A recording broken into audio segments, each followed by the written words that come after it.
How to clean infected patient room, यानी कि जो मरीज संक्रमित बीमारी से ग्रसित है उस मरीज की जो रूम है, उसका कमरा है, उसको हम कैसे साफ करेंगे, उसके लिए भी एक प्रोसीजर होता है।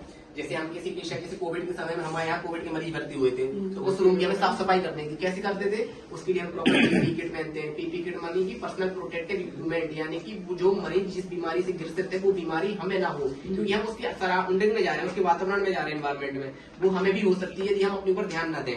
तो साफ तो हमें करना है क्योंकि हमें मरीज की देखभाल कर रहे हैं। तो उस कंडीशन में हम पहले पीपी किट पहनते हैं, कैप, मास्क, ग्लव्स, एप्रन और पूछ कवर वगैरह, कैप वगैरह सब पहनते हैं, गूगल्स पहनते हैं। इसके बाद हम उसमें एंटर करते हैं उस वातावरण में। एंटर करने के बाद हमें हमेशा ध्यान रखना होता है कि क्लीनिंग टू डर्टी, यानी कि जहाँ साफ सुथरा है उससे साफ करते हुए हमें जहाँ गंदा हुआ है वहां तक पहुंचना पड़ता है। क्लीन टू डर्टी यानी डर्टी टू क्लीन, डर्टी यानी गंदा और क्लीन माने साफ, तो क्लीन टू डर्टी प्रोसीजर को फॉलो करना पड़ता है। इस साफ से हम गंदे की तरफ जाएंगे साफ करते हुए, ऐसे नहीं कि गंदा साफ करते हुए साफ की तरफ आ रहे हैं, तो क्या होगा, जो साफ सुथरा हमारा है वो गंदा हो जाएगा उस बीमारी से। समझ रहे हैं? क्लीन टू डर्टी फॉलो हम करते हैं।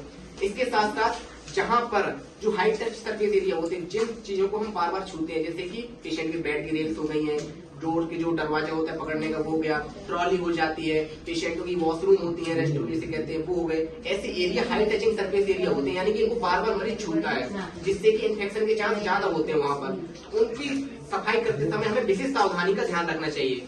साफ करते समय हमेशा डिसइंफेक्ट सॉल्यूशन का उपयोग करते हैं, जो हमारे यहाँ रखा हुआ है ये वाला सॉल्यूशन हम यूज करते हैं।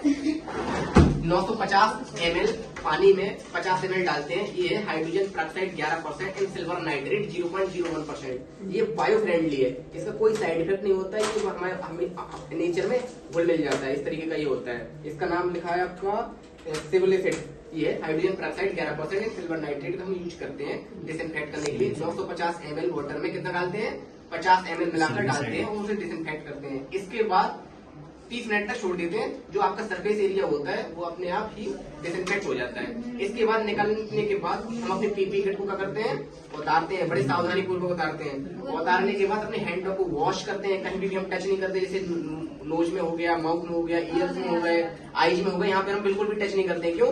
क्योंकि ये हमारे अंदर जाने के कारण बन सकते हैं, आंखों से, मुंह से, नाक से, कानों से, ये क्या होते हैं, ऐसे एरियाज होते हैं जिससे बैक्टीरिया, वायरस हमारे अंदर जा सकता है और हम उस बीमारी से ग्रसित हो सकते हैं। तो बहुत ही जागरूकता के साथ हमें ये काम करना चाहिए, साफ सफाई वाला व्यायाम, खासतौर से हाउसकीपिंग स्टाफ। ठीक है, समझ गए? ठीक।